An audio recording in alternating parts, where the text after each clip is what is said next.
അപ്പം നമ്മൾ ഇന്ന് ഫസ്റ്റ് നോക്കുന്നത് രാഷ്ട്രതന്ത്ര ശാസ്ത്രം. ഇപ്പം നമുക്ക് ഇന്ത്യൻ ഭരണഘടനയെ പറ്റിയും ഒക്കെ നമുക്ക് ഡീറ്റെയിൽഡ് ആയിട്ടുള്ള കുറച്ച് കാര്യങ്ങളാണ് നമ്മൾ പറയാൻ പോകുന്നത്. അപ്പം നമുക്ക് എല്ലാം ആദ്യം തൊട്ട് നോക്കാം. ഇപ്പം ഇന്ത്യൻ ഭരണഘടനയെ പറ്റി നമ്മൾ ആദ്യം തന്നെ കോമൺ ആയിട്ട് കുറച്ച് അറിഞ്ഞിരിക്കേണ്ട കാര്യങ്ങൾ, ഒരു രാഷ്ട്രം എങ്ങനെ ഭരിക്കപ്പെടണം എന്ന് അതിനെപ്പറ്റി കൂടുതലായിട്ടും വിശകലനം ചെയ്യുന്ന ഒരു നിയമരേഖയാണ് ഭരണഘടന എന്ന് പറയുന്നത്. ഒരു രാഷ്ട്രത്തെ എങ്ങനെ ഭരിക്കണം അല്ലെങ്കിൽ ഒരു രാഷ്ട്രം എങ്ങനെ ഭരിക്കപ്പെടണം എന്ന് പറയുന്ന നിയമരേഖയെ ആണ് ഭരണഘടന എന്ന് പറയുന്നത്. ഭരണഘടന അറിയപ്പെടുന്നത് ലോ ഓഫ് ലാൻഡ് എന്നാണ്. അപ്പോൾ ലോ ഓഫ് ലാൻഡ് എന്ന പേരിൽ അറിയപ്പെടുന്നത് എന്താണ് എന്ന് ചോദിച്ചാൽ നമ്മൾ പറയേണ്ടത് ഭരണഘടന ലോ ഓഫ് ലാൻഡ് എന്ന പേരിലാണ് അറിയപ്പെടുന്നത്. ലോ ഓഫ് ലാൻഡ് എന്നറിയപ്പെടുന്നത് ഭരണഘടനയാണ്. ആധുനിക ജനാധിപത്യം രൂപം കൊണ്ട രാജ്യം ബ്രിട്ടനാണ്. ആധുനിക ജനാധിപത്യം എവിടെയാണ് രൂപം കൊണ്ടത് എന്ന് ചോദിച്ചാൽ ബ്രിട്ടൻ. ഇന്ത്യയാണ് ലോകത്തിലെ ഏറ്റവും വലിയ ജനാധിപത്യ രാജ്യം. അപ്പൊ ഇന്ത്യയാണ് ലോകത്തിലെ ഏറ്റവും വലിയ ജനാധിപത്യ രാജ്യം ഏതാണെന്ന് ചോദിച്ചാൽ അതിന്റെ ആൻസർ ഇന്ത്യയാണ്. അത് കൂടാതെ ആധുനിക ജനാധിപത്യം എവിടെയാണ് രൂപം കൊണ്ടത് എന്ന് ചോദിച്ചാൽ അതിന്റെ ആൻസർ ആണ് ബ്രിട്ടൻ കേട്ടോ. അപ്പൊ അതിന്റെ ആൻസർ ആണ് ബ്രിട്ടൻ. ഇനി ലോകത്തിലെ ഏറ്റവും ആദ്യത്തെ ജനാധിപത്യ രാജ്യം ഏതാണ് എന്ന് ചോദിച്ചാൽ അതിന്റെ ആൻസർ ഗ്രീസ് എന്നാണ്. അപ്പം നമ്മൾ 3 കാര്യങ്ങളാണ് ഇപ്പോൾ പുതിയത് പഠിച്ചത്. അതായത് ലോകത്തിലെ ഏറ്റവും വലിയ ജനാധിപത്യ രാജ്യം ഏതാണെന്ന് ചോദിച്ചാൽ അത് ഇന്ത്യയാണ്. ആധുനിക ജനാധിപത്യം രൂപം കൊണ്ടത് ബ്രിട്ടനിലാണ്. പിന്നെ ഏറ്റവും ആദ്യത്തെ ജനാധിപത്യ രാജ്യം ഗ്രീസ്. ഗ്രീസ് അറിയപ്പെടുന്നത് ജനാധിപത്യത്തിന്റെ കളിത്തൊട്ടിൽ എന്നാണ്. ഒരു രാജ്യത്തിന്റെ പരമോന്നതമായ നിയമസംഹിതയാണ് ആ രാജ്യത്തിന്റെ ഭരണഘടന. ലോകത്തിലെ ഏറ്റവും വലിയ ലിഖിത ഭരണഘടനയാണ് ഇന്ത്യൻ ഭരണഘടന. അപ്പൊ നമുക്ക് ഇത്രയും പോയിന്റ്സ് ഒന്നും കൂടി നോക്കാം. ഒരു രാഷ്ട്രം എങ്ങനെ ഭരിക്കപ്പെടണം എന്ന് പറയുന്നത് അതിന്റെ ഭരണഘടനയിലൂടെയാണ് പറയുന്നത്. പിന്നെ ലോകത്തിലെ ഏറ്റവും വലിയ ജനാധിപത്യ രാജ്യം ഏതാണെന്ന് ചോദിച്ചാൽ അത് നമ്മുടെ ഇന്ത്യയാണ്. ഏറ്റവും ആധുനികമായിട്ടുള്ള ജനാധിപത്യം രൂപം കൊണ്ട രാജ്യം ബ്രിട്ടനാണ്. പിന്നെ ഏറ്റവും ആദ്യത്തെ ജനാധിപത്യ രാജ്യം ഏതാണെന്ന് ചോദിച്ചിട്ടുണ്ടെങ്കിൽ അതിന്റെ ആൻസർ ഗ്രീസ് ആണ്. ഗ്രീസ് അറിയപ്പെടുന്ന മറ്റൊരു പേര് ജനാധിപത്യത്തിന്റെ കളിത്തൊട്ടിൽ എന്ന പേരിലാണ് ഗ്രീസ് അറിയപ്പെടുന്നത്. ഒരു രാജ്യത്തിന്റെ പരമോന്നതമായ നിയമസംഹിത ഏതാണെന്ന് ചോദിച്ചാൽ അത് ആ രാജ്യത്തിന്റെ ഭരണഘടനയാണ്. ലോകത്തിലെ ഏറ്റവും വലിയ ലിഖിത ഭരണഘടന ഇന്ത്യൻ ഭരണഘടനയാണ്. ഇനി ഭരണഘടനയുടെ നാൾ വഴികൾ, അതായത് ഭരണഘടനയുടെ രൂപം കൊള്ളലിനെ പറ്റിയിട്ടുള്ള കുറച്ച് കാര്യങ്ങളൊക്കെയാണ് നമ്മൾ പറയുന്നത്. ഇന്ത്യൻ രാഷ്ട്രീയ കാര്യങ്ങൾ നിയന്ത്രിക്കുന്നതിനായി ബ്രിട്ടീഷ് പാർലമെന്റ് പാസാക്കിയ ആദ്യത്തെ നിയമം ആണ് റെഗുലേറ്റിംഗ് ആക്ട്. നമുക്ക് അതിന്റെ മലയാളം ക്രമീകരണ നിയമം എന്നാണ്. നമുക്ക് ക്രമീകരണ നിയമം എന്ന് കേട്ടാൽ ചിലപ്പോൾ നമുക്ക് പെട്ടെന്ന് മനസ്സിലാവണമെന്നില്ല. അപ്പം നമ്മൾ റെഗുലേറ്റിംഗ് ആക്ട് എന്ന രീതിയിലായിരിക്കും ചിലപ്പോൾ കേട്ടിട്ടുണ്ടാകുക. അപ്പം ഇന്ത്യയിലെ രാഷ്ട്രീയ കാര്യങ്ങൾ നിയന്ത്രിക്കുന്നതിന് വേണ്ടി ബ്രിട്ടീഷ് പാർലമെന്റ് പാസാക്കിയ ആദ്യത്തെ നിയമമാണ് റെഗുലേറ്റിംഗ് ആക്ട് അല്ലെങ്കിൽ ക്രമീകരണ നിയമം. 1773 ഇന്ത്യൻ ക്രമീകരണ നിയമം അല്ലെങ്കിൽ റെഗുലേറ്റിംഗ് ആക്ട് പാസാക്കിയത്. ക്രമീകരണ നിയമം നിലവിൽ വന്നപ്പോൾ ബംഗാൾ ഗവർണർ ആരായിരുന്നു? ജനറൽ വാറൻ ഹേസ്റ്റിങ്സ് ആയിരുന്നു. അപ്പം 1773 റെഗുലേറ്റിംഗ് ആക്ട് അല്ലെങ്കിൽ ക്രമീകരണ നിയമം നിലവിൽ വന്നപ്പോൾ ഉണ്ടായിരുന്ന ബംഗാൾ ഗവർണർ വാറൻ ഹേസ്റ്റിങ്സ് ആയിരുന്നു. റെഗുലേറ്റിംഗ് നിയമപ്രകാരം ഇന്ത്യയിൽ ആദ്യ സുപ്രീം കോടതി സ്ഥാപിതമായത് 1774 കൊൽക്കത്തയിലാണ്. അപ്പോൾ 1773 റെഗുലേറ്റിംഗ് ആക്ട് ഉണ്ടായെങ്കിൽ 1774 ആദ്യത്തെ സുപ്രീം കോടതി ഇന്ത്യയിൽ നിലവിൽ വന്നു. അത് കൊൽക്കത്തയിലാണ് നിലവിൽ വന്നത്. ബ്രിട്ടീഷ് ഇന്ത്യയിലെ ആദ്യ സുപ്രീം കോടതി ചീഫ് ജസ്റ്റിസ് സർ എലിജ ഇംപെ ആയിരുന്നു. ചീഫ് ജസ്റ്റിസ് ഉൾപ്പെടെ ബ്രിട്ടീഷ് ഇന്ത്യയിലെ ആദ്യ സുപ്രീം കോടതി ജഡ്ജിമാരുടെ ആകെ എണ്ണം 4 ആയിരുന്നു. ബ്രിട്ടീഷ് പ്രധാനമന്ത്രിയായിരുന്ന വില്യം പിറ്റിന്റെ കാലത്ത് കമ്പനി ഭരണത്തിന്മേൽ ബ്രിട്ടന്റെ നിയന്ത്രണം പൂർണ്ണമാക്കിക്കൊണ്ടുള്ള നിയമമാണ് പിറ്റ്സ് ഇന്ത്യ നിയമം. പിറ്റ്സ് ഇന്ത്യ നിയമം എന്താണ്? പിറ്റ്സ് ഇന്ത്യ നിയമം. അപ്പൊ ബ്രിട്ടീഷ് പ്രധാനമന്ത്രിയായിരുന്ന വില്യം പിറ്റ്. ഇപ്പൊ വില്യം പിറ്റ് ഒരു ബ്രിട്ടീഷ് പ്രധാനമന്ത്രിയായിരുന്നു. അപ്പൊ അദ്ദേഹത്തിന്റെ ആ ഭരണകാലത്ത് കമ്പനി ഭരണത്തിന്മേൽ ബ്രിട്ടന്റെ നിയന്ത്രണം. അപ്പൊ വില്യം പിറ്റ് ബ്രിട്ടീഷ് പ്രധാനമന്ത്രിയായിരുന്ന വില്യം പിറ്റിന്റെ ആ ഒരു കാലത്ത് കമ്പനി ഭരണത്തിന്മേൽ ബ്രിട്ടന്റെ നിയന്ത്രണം മൊത്തത്തില് ബ്രിട്ടന്റെ നിയന്ത്രണം പൂർണ്ണമാക്കിക്കൊണ്ടുണ്ടായ ആ ഒരു നിയമത്തിനെയാണ് പിറ്റ്സ് ഇന്ത്യ നിയമം. 1784 പിറ്റ്സ് ഇന്ത്യ നിയമം നിലവിൽ വന്നത്. ആദ്യ ചാർട്ടർ നിയമം പാസാക്കിയത് 1793 ബ്രിട്ടീഷ് പാർലമെന്റ് പാസാക്കിയ ആകെ ചാർട്ടർ നിയമങ്ങൾ 4 എണ്ണമാണ്. അപ്പം ഇത്രയും കാര്യങ്ങളാണ് നമ്മളിപ്പോൾ പഠിച്ചത്. ഭരണഘടനയുടെ നാൾ വഴികൾ, അതായത് ഭരണഘടനയിലേക്ക് ഉള്ള ആ ഒരു പടിപടിയായിട്ടുള്ള ഒരു എത്തിനോട്ടമാണ് കേട്ടോ നമ്മളിപ്പോൾ നോക്കിക്കൊണ്ടിരിക്കുന്നത്. ഇപ്പോൾ ഇന്ത്യൻ രാഷ്ട്രീയ കാര്യങ്ങൾ ഇപ്പം നമ്മളിത് നോട്ട്സ് ഒക്കെ പ്രിപ്പയർ ചെയ്ത് ഇപ്പം നമ്മളൊരു കാര്യം പഠിക്കുമ്പോൾ അതിൻ്റെ ആ ഒരു അതുമായിട്ട് റിലേറ്റഡ് ആയിട്ടുള്ള കുറേ കാര്യങ്ങൾ നമ്മൾ പഠിച്ചു പോവുകയാണെങ്കിൽ നമുക്ക് ക്വസ്റ്റ്യൻസിനൊക്കെ ഇവിടുന്ന് ആൻസർ നമുക്ക് എവിടുന്ന് വേണമെങ്കിലും അപ്പം എഴുതാനുള്ള ഒരു ഇത് വരും. അപ്പം ഇത്രയും കാര്യങ്ങളാണ് ഈ ഭരണഘടനയുടെ നാൾവഴികളിൽ ആദ്യത്തെ കുറച്ച് പോയിന്റ്സ് ആയിട്ട് വരുന്നത്. ഇനി നമുക്ക് ബാക്കി നോക്കാം. പിന്നെ നമുക്ക് പറയാനുള്ളതെന്ന് പറഞ്ഞാൽ 2 ചാർട്ടർ നിയമങ്ങൾ തമ്മിലുള്ള ഇടവേള 20 വർഷമാണ്. അപ്പോൾ ചാർട്ടർ നിയമം നമ്മൾ പറഞ്ഞു. അപ്പോൾ അതിൽ 2 ചാർട്ടർ നിയമങ്ങൾ തമ്മിൽ എത്ര വർഷത്തെ ഇടവേളയാണ് വരുന്നത്? 20 വർഷമാണ് അതിൻ്റെ ഇടവേളയായിട്ട് വരുന്നത്. 1833 ചാർട്ടർ ആക്ട് പ്രകാരം ബംഗാൾ ഗവർണർ ജനറലിൻ്റെ പുതിയ പേര് ഗവർണർ ജനറൽ ഓഫ് ഇന്ത്യ എന്നായി മാറി. അപ്പം ഗവർണർ ജനറൽ എന്ന ഒരു പദവിയുടെ പുതിയ പേര് ഈ ചാർട്ടർ നിയമപ്രകാരമാണ് ഗവർണർ ജനറൽ ഓഫ് ഇന്ത്യ എന്നായിട്ട് മാറിയത്. വില്യം ബെന്റിക്കാണ് 1833 ചാർട്ടർ ആക്ട് പ്രകാരം ഇന്ത്യയുടെ ഗവർണർ ജനറൽ ആയ ആദ്യ വ്യക്തി. വില്യം ബെന്റിക്കാണ്. അപ്പം നമ്മൾ ഇതിനു മുമ്പ് നമ്മൾ വേറൊരു പോയിന്റ് നമ്മൾ പറഞ്ഞായിരുന്നു, ഗവർണറുടെ പേരെ പറഞ്ഞായിരുന്നു. അതാരായിരുന്നു? വാറൻ ഹേസ്റ്റിങ്സ് ആയിരുന്നു കേട്ടോ ആദ്യത്തേത് പറഞ്ഞത്. അടുത്തത് ഗവൺമെന്റ് ഓഫ് ഇന്ത്യ ആക്ട് 1858 ആണ് നമ്മൾ പറയുന്നത്. അപ്പോൾ നമ്മൾ 1858 ഇന്ത്യ ഗവൺമെന്റ് ഓഫ് ഇന്ത്യ ആക്ടിനെ പറ്റി നമ്മൾ പറയുവാണ്. അപ്പം 1857 ഒന്നാം സ്വാതന്ത്ര്യ സമരത്തെ തുടർന്നുണ്ടായ നിയമമാണ് ഗവൺമെന്റ് ഓഫ് ഇന്ത്യ ആക്ട്. അതായത് 1857 ഉണ്ടായ ഒന്നാം സ്വാതന്ത്ര്യ സമരത്തെ തുടർന്നാണ് ഗവൺമെന്റ് ഓഫ് ഇന്ത്യ ആക്ട് 1857 ഒന്നാം സ്വാതന്ത്ര്യ സമരം ഉണ്ടായി. 1858 ഈ ഗവൺമെന്റ് ഓഫ് ഇന്ത്യ ആക്ട് നിലവിൽ വന്നു. ഇന്ത്യയുടെ ഭരണം ബ്രിട്ടീഷ് പാർലമെന്റിന്റെ കീഴിലാക്കിയ നിയമമാണ് ഗവൺമെന്റ് ഓഫ് ഇന്ത്യ ആക്ട്. അപ്പോൾ ഇന്ത്യൻ ഭരണം, ഇന്ത്യയുടെ മൊത്തത്തിലുള്ള ഭരണം പണ്ട് ബ്രിട്ടീഷുകാരുടെ കീഴിലായിരുന്നു. അപ്പോൾ ബ്രിട്ടീഷ് പാർലമെന്റിന്റെ കീഴിലോട്ടാക്കി മാറ്റിയ നിയമത്തെയാണ് എന്ത് പറയുന്നത്? Government of India act 1858 government of India act എന്ന് പറയുന്നത്. അപ്പോൾ ഇതിന് വേറൊരു പേരും കൂടിയുണ്ട്, ക്വീൻസ് പ്രൊക്ലമേഷൻ ആക്ട്. ഓക്കെ, അപ്പോൾ നമ്മുടെ ഗവൺമെന്റ് ഓഫ് ഇന്ത്യ ആക്ടിനെ 1858 ക്യൂൻ ഓഫ് പ്രൊക്ലമേഷൻ ആക്ട് എന്ന പേരിലും കൂടി അറിയപ്പെടുന്നുണ്ട്. അപ്പോൾ ക്വീൻസ് പ്രൊക്ലമേഷൻ ആക്ട് എന്താണ് അല്ലെങ്കിൽ ഏതാണ് എന്ന് ചോദിക്കുകയാണെങ്കിൽ നമ്മൾ അതെന്താണ്? ഗവൺമെന്റ് ഓഫ് ഇന്ത്യ ആക്ട് ആണ് കേട്ടോ.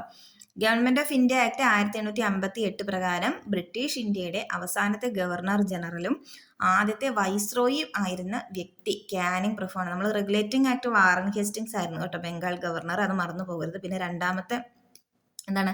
ചാർട്ടർ ആക്ട് പ്രകാരം ബംഗാൾ ഗവർണർ ജനറലിന്റെ പുതിയ പേര് ഗവർണർ ജനറൽ ഓഫ് ഇന്ത്യ എന്ന പേരിലാണ് കേട്ടോ മാറിയത്. പിന്നെ എന്താണ് ഇപ്പം നമ്മൾ പഠിച്ചൊരു പുതിയ കാര്യം എന്ന് പറഞ്ഞാൽ ഗവൺമെന്റ് ഓഫ് ഇന്ത്യ ആക്ട് പ്രകാരം 1858 ബ്രിട്ടീഷ് ഇന്ത്യയുടെ അവസാനത്തെ ഗവർണർ ജനറലും ആദ്യ വൈസ്രോയും ആയി എത്തപ്പെട്ട വ്യക്തി ആരായിരുന്നു? കാനിങ് പ്രഭു ആയിരുന്നു.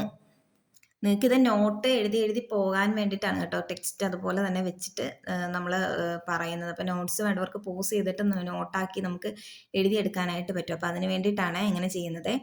ഇനി 1858 November 1 government of India act 1858 നിലവിൽ വന്നു. അപ്പോൾ ഗവൺമെന്റ് ഓഫ് ഇന്ത്യ ആക്ട് നിലവിൽ വന്ന വർഷം 1858, പിന്നെ അത് മാസം നവംബർ, ഡേറ്റ് 1 നവംബർ 1. 1858 ആക്ട് നിലവിൽ വരുമ്പോൾ ബ്രിട്ടീഷ് പ്രധാനമന്ത്രി ആരായിരുന്നു? പാൾമേഴ്സ്റ്റൺ പ്രഭു ആയിരുന്നു. ഇപ്പോൾ ബ്രിട്ടീഷ് പ്രധാനമന്ത്രി, അതായത് ഈ ആക്ട് 1858 ഏത് act? Government of India act, അല്ലെങ്കിൽ നമ്മളൊരു പേര് വേറെ പറഞ്ഞായിരുന്നു, ക്വീൻസ് പ്രൊക്ലമേഷൻ ആക്ട്.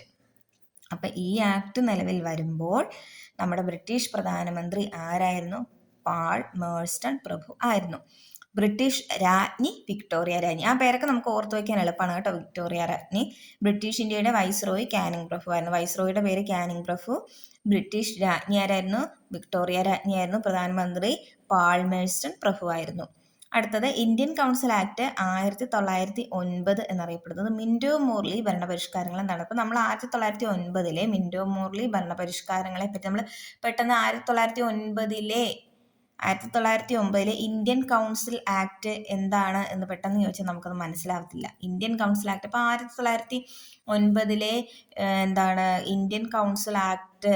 അപ്പോൾ നമ്മളത് ചിന്തിക്കും അല്ലേ, ഏതാണ്, നമ്മളത് പഠിച്ചിട്ടില്ലല്ലോ എന്ന്. അപ്പോൾ അതിൻ്റെ വേറൊരു പേര് നമുക്കറിയാം, ഏതാണ് മിന്റോ മോർലി ഭരണപരിഷ്കാരങ്ങൾ എന്ന പേരിൽ നമ്മളത് കേട്ടിട്ടുണ്ട് ഇതിനു മുമ്പ്. അപ്പോൾ ഈ മിന്റോ മോർലി ഭരണപരിഷ്കാരങ്ങൾ തന്നെയാണ് Indian council act 1909 Indian council act എന്ന് പറയുന്നതും ഈ മിന്റോ മോർലി ഭരണപരിഷ്കാരങ്ങളെ തന്നെയാണ് കേട്ടോ. അപ്പോൾ അത് മാറിപ്പോകരുത്. ഒരു പേര് കേൾക്കുമ്പോൾ അതിൻ്റെതായിട്ടുള്ള റിലേറ്റ് ചെയ്ത് വരുന്ന ഏതാണെന്ന് നമ്മളിപ്പോൾ ഓർത്തോളണം. ഇപ്പോൾ ഗവൺമെന്റ് ഓഫ് ഇന്ത്യ ആക്ട് 1919 അറിയപ്പെടുന്നത് മൊണ്ടേഗു ചെംസ്ഫോർഡ് പരിഷ്കാരങ്ങൾ എന്നാണ്. അപ്പോൾ ഈ രണ്ട് കാര്യങ്ങൾ, അതായത് വേറെ എന്താണ്, ഇപ്പം നമ്മൾ ഇപ്പം പറഞ്ഞ പോലെ തന്നെ Indian council act 1909 Indian council act. അപ്പോൾ അത് കേൾക്കുമ്പോൾ നമുക്ക് 1909 ഇന്ത്യൻ കൗൺസിൽ ആക്ട് എന്ന് നമുക്ക് പെട്ടെന്ന് അത് മനസ്സിലായില്ല. അപ്പോൾ അതിന് നമ്മൾ വേറൊരു പേര് നമ്മൾ പഠിച്ചിട്ടുണ്ട്, നമുക്ക് ഫെമിലിയർ ആയിട്ടുള്ള ഒരു പേരാണ് മിന്റോ മോർലി ഭരണപരിഷ്കാരങ്ങൾ.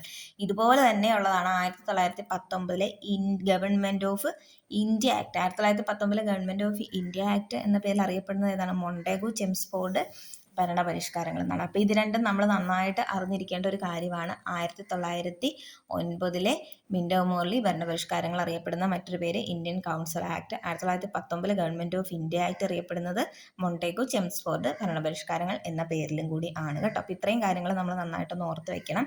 ഇനി അടുത്തത് ബ്രിട്ടീഷിന്റെ ദ്വിഭരണ സമ്പ്രദായത്തെ പറ്റി നമ്മൾ പഠിച്ചിട്ടുണ്ട്. അപ്പോൾ ഇന്ത്യയിലെ ബ്രിട്ടീഷ് പ്രവിശ്യകളിൽ ദ്വിഭരണം ഏർപ്പെടുത്തിയത് ഗവൺമെന്റ് ഓഫ് ഇന്ത്യ ആക്ട് 1919 ആണ്. അപ്പം നമ്മൾ Indian council act 1909 Indian council act അറിയപ്പെടുന്നത് മിന്റോ മോർലി ഭരണപരിഷ്കാരങ്ങൾ എന്ന പേരിലാണ്. പിന്നെ ഗവൺമെന്റ് ഓഫ് ഇന്ത്യ ആക്ട് 1919 നമ്മൾ അറിയപ്പെടുന്നത് മൊണ്ടേഗു ചെംസ്ഫോർഡ് ആണ്. അപ്പോൾ ഈ മൊണ്ടേഗു ചെംസ്ഫോർഡ് ആക്ട് പ്രകാരമാണ് ബ്രിട്ടീഷ് പ്രവിശ്യകളിൽ ഈ 1919 ദ്വിഭരണ സമ്പ്രദായം ഏർപ്പെടുത്തിയത്. ഏത് ആക്ട് പ്രകാരമാണ്? ഗവൺമെന്റ് ഓഫ് ഇന്ത്യ ആക്ട് അല്ലെങ്കിൽ മൊണ്ടേഗു ചെംസ്ഫോർഡ് ആക്ട് പ്രകാരമാണ് കേട്ടോ. ബ്രിട്ടീഷ് പ്രവിശ്യകളിൽ ദ്വിഭരണം ഏർപ്പെടുത്തിയ ഗവൺമെന്റ് ഓഫ് ഇന്ത്യ ആക്ട് ഏതാണെന്ന് ചോദിച്ചാൽ നമ്മൾ ആൻസർ എഴുതേണ്ടത്. ഇനി അടുത്തത് വേറെ കുറച്ച് കാര്യങ്ങളും കൂടിയുണ്ട്. ഗവൺമെന്റ് ഓഫ് ഇന്ത്യ ആക്ട്, പിന്നെ ഇപ്പോൾ നമ്മൾ 1909 ഭരണപരിഷ്കാരങ്ങളെ പറ്റി പറഞ്ഞു, ചെംസ്ഫോർഡ് 1919 മൊണ്ടേഗോ ചെംസ്ഫോർഡിനെ പറ്റിയൊക്കെ പറഞ്ഞു. പിന്നെ ഗവൺമെന്റ് ഓഫ് ഇന്ത്യ ആക്ട് 1935. ഇപ്പം 1935 ഗവൺമെന്റ് ഓഫ് ഇന്ത്യ ആക്ടിനെ പറ്റിയാണ് നമ്മൾ പറയുന്നത്. ഗവൺമെന്റ് ഓഫ് ഇന്ത്യ ആക്ട് 1935 പാസ്സാക്കപ്പെട്ടത് ആണ്. അപ്പോൾ അവരൊക്കെ ഗവൺമെന്റ് ഓഫ് ഇന്ത്യ ആക്ട് 1935 എന്നുള്ളത് പാസ്സാക്കപ്പെട്ട വർഷം 1935 തന്നെയാണ്.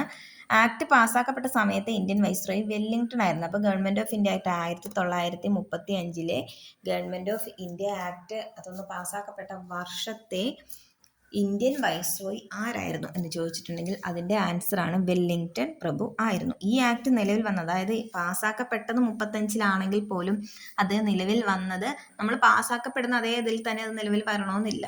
അപ്പോൾ അതെന്താണ് 1937 കേട്ടോ നിലവിൽ വന്നത്. ഇനി ലില്ലിംഗ്ടോ ആയിരുന്നു ആക്ട് നിലവിൽ വന്ന സമയത്ത് ഇന്ത്യൻ വൈസ്രോയി. അപ്പോൾ ഈ ഒരു ഗവൺമെന്റ് ഓഫ് ഇന്ത്യ ആക്ട്, അതായത് 1935 ഗവൺമെന്റ് ഓഫ് ഇന്ത്യ ആക്ട് നിലവിൽ വന്ന സമയത്ത് ഇന്ത്യൻ വൈസ്രോയി ആരായിരുന്നു എന്ന് ചോദിച്ചാൽ ലില്ലിംഗ്ടോ ആയിരുന്നു. പ്രവിശ്യകളെ, അതായത് നമ്മളിപ്പോൾ ആദ്യം പറഞ്ഞിരുന്നു ഗവൺമെന്റ് ഓഫ് ഇന്ത്യ ആക്ട് പ്രകാരം ബ്രിട്ടീഷ് പ്രവിശ്യകളിൽ ദ്വിഭരണം ആക്കിയ ആ ഒരു കാര്യം നമ്മൾ പറഞ്ഞു. അപ്പോൾ ആ ദ്വിഭരണം എടുത്ത് കളഞ്ഞു. ഈ ഗവൺമെന്റ് ഓഫ് ഇന്ത്യ ആക്ട്, അതായത് 1935 വന്ന ഗവൺമെന്റ് ഓഫ് ഇന്ത്യ ആക്ട് പ്രകാരം ഈ ബ്രിട്ടീഷ് പ്രവിശ്യകളിൽ അവർ ഉണ്ടാക്കി വെച്ചിരുന്ന ആ ഒരു ദ്വിഭരണം അവസാനിപ്പിച്ചു. ബർമയെ ഇന്ത്യയിൽ നിന്ന് വേർപെടുത്തി. ബർമ നേരത്തെ ഇന്ത്യയുടെ ഭാഗമായിരുന്നെങ്കിൽ ബർമയെ ഇന്ത്യയിൽ നിന്ന് മാറ്റി പിന്നെ ബോംബെയിൽ നിന്ന് സിന്ധിനെ വേർപെടുത്തി ഒക്കെ ചെയ്യുകയൊക്കെ ഉണ്ടായി. ഇപ്പം ഇത് ഗവൺമെന്റ് ഓഫ് ഇന്ത്യ ആക്ടിന്റെ ഫലമായിട്ടാണ് കേട്ടോ ഇത്രയും കാര്യങ്ങൾ സംഭവിച്ചത്. അപ്പം ഇതൊക്കെ ഒന്ന് ഓർത്ത് വെച്ചോളണേ. അതായത് ഗവൺമെന്റ് ഓഫ് ഇന്ത്യ ആക്ട് 1935 പാസ്സാക്കപ്പെട്ട വർഷം 1935 ആക്ട് പാസ്സാക്കപ്പെട്ട സമയത്ത് ഇന്ത്യൻ വൈസ്രോയി വെല്ലിംഗ്ടൺ പ്രഭു ആയിരുന്നു. ആക്ട് നിലവിൽ വന്ന വർഷം 1935 പാസ്സാക്കപ്പെട്ടതെങ്കിലും 1937 നിലവിൽ വന്നത്. ബ്രിട്ടീഷുകാർ കൊണ്ടുവന്ന ആ ബ്രിട്ടീഷ് പ്രവിശ്യകളിലെ ദ്വിഭരണ സമ്പ്രദായം എടുത്തു കളഞ്ഞു. ബർമയെ ഇന്ത്യയിൽ നിന്ന് വേർതിരിച്ചു. ബോംബെയിൽ നിന്ന് സിന്ധിനെ വേർപ്പെടുത്തി. ലില്ലിംഗ്ടോ ആയിരുന്നു ആക്ട് നിലവിൽ വന്ന സമയത്ത് ഇന്ത്യൻ പ്രധാന വൈസ്രോയി. ഓക്കെ, ഇത്രയും കാര്യങ്ങൾ. വെല്ലിംഗ്ടൺ ആയിരുന്നു ആരായിരുന്നു ഇന്ത്യൻ വൈസ്രോയി. ആക്ട് പാസ്സാക്കപ്പെട്ട സമയത്ത് ഇന്ത്യൻ വൈസ്രോയി വെല്ലിംഗ്ടൺ ആയിരുന്നു. അതായത് പാസ്സാക്കപ്പെട്ട സമയത്ത് വെല്ലിംഗ്ടൺ ആയിരുന്നു വൈസ്രോയി, എങ്കിൽ അത് നിലവിൽ വന്ന സമയത്ത് ആരായിരുന്നെന്നാ പറഞ്ഞത്? ലില്ലിംഗ്ടോ ആയിരുന്നു എന്നാണ് കേട്ടോ പറയുന്നത്. ഇനി എൻ്റെ ബാക്കി കുറച്ച് കാര്യങ്ങളും കൂടിയുണ്ട്. ഇനിയിപ്പോൾ അടുത്തത് ബീഹാറിൽ നിന്ന് ഒറീസയെ വേർപെടുത്തി. ഇപ്പോൾ ഇവിടെ കുറേ കാര്യങ്ങൾ നമ്മൾ പറഞ്ഞു. ഇപ്പോൾ ആദ്യം നമ്മൾ ഒന്നാമത് പറഞ്ഞത് ഇന്ത്യയിൽ നിന്ന് ബർമയെ വേർപെടുത്തി, ബോംബെയിൽ നിന്ന് സിന്ധിനെ വേർപെടുത്തി, അതുപോലെ തന്നെ ബീഹാറിൽ നിന്ന് ഒറീസയെ വേർപെടുത്തി ഇന്ത്യൻ ഭരണഘടനയുടെ ബ്ലൂ പ്രിന്റ് എന്ന് അറിയപ്പെടുന്നു. അപ്പം ഇന്ത്യൻ ഭരണഘടനയുടെ ബ്ലൂ പ്രിന്റ് എന്നറിയപ്പെടുന്നത് ഏതാണ്? 1935 നിലവിൽ വന്ന ഗവൺമെന്റ് ഓഫ് ഇന്ത്യ ആക്ട് 1937 അത് പാസ്സാക്കപ്പെട്ടു എന്നും കൂടി പറഞ്ഞു അല്ലേ. അപ്പം ഈ ബീഹാറിൽ നിന്ന് ഒറീസയെ വേർപെടുത്തി, പിന്നെ അതുകൂടാതെ എന്താണ് ഇന്ത്യൻ ഭരണഘടനയുടെ ബ്ലൂ പ്രിന്റ് എന്നറിയപ്പെടുന്നതും ഈ ഒരു നിയമമാണ്. ഇന്ത്യയുടെ ഭരണത്തിനായി ബ്രിട്ടീഷ് പാർലമെന്റ് നടത്തിയ ഏറ്റവും വലിയ നിയമനിർമ്മാണമായിരുന്നു. അപ്പൊ നമുക്ക് ഈ ഒരു നിയമത്തെ പറ്റി, അതാണ് നമുക്കിപ്പോൾ കോമൺ ആയിട്ട് നമുക്കിപ്പോൾ പ്രത്യേകിച്ച് ഇത് പറയേണ്ട ആവശ്യം വരത്തില്ല. കാരണം 1935 ഈ ഒരു നിയമത്തെ പറ്റി നമ്മൾ പറയുമ്പോഴത്തേക്കും അതിന് പുറകെ കുറേ കാര്യങ്ങൾ വരുന്നുണ്ട്. അപ്പൊ അത് തന്നെ ഒരു നമുക്ക് ഉദാഹരണമാണല്ലോ. ഏറ്റവും വലിയൊരു നിയമമായിട്ട് വന്നത് ഇതാണ്. 1935 ഈ ഗവൺമെന്റ് ഓഫ് ഇന്ത്യ ആക്ട് തന്നെയാണ് ഇന്ത്യൻ ഭരണഘടനയെ ഏറ്റവും കൂടുതൽ കടപ്പെട്ടിരിക്കുന്ന നിയമവും ഇത് തന്നെയാണ്. ഇപ്പൊ ബ്ലൂ പ്രിന്റ് കേട്ടോ, ഇന്ത്യൻ ഭരണഘടനയുടെ ബ്ലൂ പ്രിന്റ് എന്നാണ് ഇത് അറിയപ്പെടുന്നത്. അതൊരു ഇമ്പോർട്ടന്റ് പോയിന്റ് ആണ്, അതപ്പോൾ ഓർത്തു വെച്ചോളുക. ഓക്കെ, നെക്സ്റ്റ്, ഇന്ത്യയെ ഭരിക്കുന്നതിനായി ബ്രിട്ടീഷ് ഗവൺമെന്റ് പാർലമെന്റ് അവസാനമായി പാസാക്കിയ നിയമമാണ് 1928 അല്ലല്ല, ഓക്കെ, 1 മിനിറ്റ്. ഇന്ത്യയെ ഭരിക്കുന്നതിന് വേണ്ടി ബ്രിട്ടീഷ് പാർലമെന്റ് അവസാനമായി പാസാക്കിയ നിയമമാണ് 1935 ഈ നിയമം. ഇനി സൈമൺ കമ്മീഷൻ റിപ്പോർട്ടിനെ പറ്റി നമ്മൾ പറഞ്ഞായിരുന്നു. അപ്പൊ ഈ സൈമൺ കമ്മീഷനെ പറ്റി നമ്മൾ പുറകെ വരുന്നുണ്ട്. അപ്പൊ 1928 സൈമൺ കമ്മീഷൻ റിപ്പോർട്ടിനെ തുടർന്നുണ്ടായ നിയമനിർമ്മാണമാണ് ഗവൺമെന്റ് ഓഫ് ഇന്ത്യ ആക്ട് 1935. അപ്പൊ 1928 സൈമൺ കമ്മീഷൻ റിപ്പോർട്ട് വന്നെങ്കിലും അതിനെ തുടർന്ന് ഉണ്ടായ ഒരു ഗവൺമെന്റ് ഓഫ് ഇന്ത്യ ആക്ട് ആണ് 1935 ഈ ഒരു act. Government of India act 1935 ശക്തമായ ബ്രേക്കുകൾ മാത്രമുള്ളതും എഞ്ചിൻ ഇല്ലാത്തതുമായ യന്ത്രം എന്ന് വിശേഷിപ്പിച്ചത് ആരാണ്? ജവഹർലാൽ നെഹ്റുവാണ്. അപ്പൊ ആ ഒരു പോയിന്റ് നമ്മൾ ഓർത്തു വെക്കുക. ജവഹർലാൽ നെഹ്റുവാണ് ഈ 1935 ഗവൺമെന്റ് ഓഫ് ഇന്ത്യ ആക്ടിനെ എങ്ങനെ വിശേഷിപ്പിച്ചത്? ശക്തമായ ബ്രേക്കുകൾ മാത്രമുണ്ട്, പക്ഷെ എന്തില്ല? എഞ്ചിൻ ഇല്ലാത്തതുമായിട്ടുള്ള യന്ത്രം. എന്ന് പറഞ്ഞാൽ എന്താണ്? അത്രയ്ക്ക് ഒരു സ്ട്രോങ് ആയിട്ടുള്ള ഒരു നിയമം ആയിരുന്നു എന്നുള്ള രീതിയിലാണ് ജവഹർലാൽ നെഹ്റു അതിനെ വിശേഷിപ്പിച്ചത്. ഇനി 1935 ഗവൺമെന്റ് ഓഫ് ഇന്ത്യ ആക്ട് പ്രകാരം ഡൽഹിയിൽ ഫെഡറേഷൻ കോടതി നിലവിൽ വന്നത് 1937 ഒക്ടോബർ 1 ആണ്. ബ്രിട്ടീഷുകാർ 1935 പാസാക്കിയ ഗവൺമെന്റ് ഓഫ് ഇന്ത്യ ആക്ട് എന്ന നിയമസംഹിതയാണ് റിപ്പബ്ലിക്കായി മാറും വരെ നമ്മുടെ രാജ്യം പിന്തുടർന്നത്. നമ്മുടെ ഭരണഘടനയുടെ പല ആശയങ്ങളും വ്യവസ്ഥകളും ഈ നിയമത്തിൽ നിന്നാണ് എടുത്തിരിക്കുന്നത്. 1950 ജനുവരി 26 നമ്മുടെ ഭരണഘടന നിലവിൽ വന്നത്. നമ്മുടെ ഭരണഘടന നിലവിൽ വന്നത് 1950 ജനുവരി 26 ഭരണഘടന നിലവിൽ വന്നു. 1950 ജനുവരി 26 എന്ത്? ഇന്ത്യൻ ഭരണഘടന നിലവിൽ വന്നത്. അപ്പൊ അത് പാസ്സാക്കപ്പെട്ടതും നിലവിൽ വന്നതും തമ്മിൽ വർഷങ്ങളുടെ വ്യത്യാസമുണ്ട്. അപ്പൊ അത് നമ്മൾ പുറകെ അത് ആ ഒരു ഓർഡറിനെ നമ്മൾ പഠിച്ചു പോകുമ്പോഴേ നമ്മളത് പറയുന്നുള്ളൂ. എല്ലാം കൂടി കലർന്നാൽ അത് മിക്സ് ആയി പോകും. അപ്പൊ എന്താണ്? ബ്രേക്കുകൾ മാത്രമുള്ളതും എഞ്ചിൻ ഇല്ലാത്തതുമായ യന്ത്രം എന്ന് വിശേഷിപ്പിച്ചത് ആരാണ്? ഗവൺമെന്റ് ഓഫ് ഇന്ത്യ ആക്ടിനെ ജവഹർലാൽ നെഹ്റു കേട്ടോ. അപ്പൊ ഇത്രയും കാര്യങ്ങൾ നമ്മൾ ചുരുക്കിയാണ് നമ്മളിപ്പോ നമ്മുടെ ഭരണഘടനയിലേക്ക് കടക്കാനുള്ള കുറച്ച് കാര്യങ്ങൾ പറഞ്ഞത് കേട്ടോ. അപ്പൊ അടുത്ത എപ്പിസോഡിൽ കാണാം. ഓക്കെ.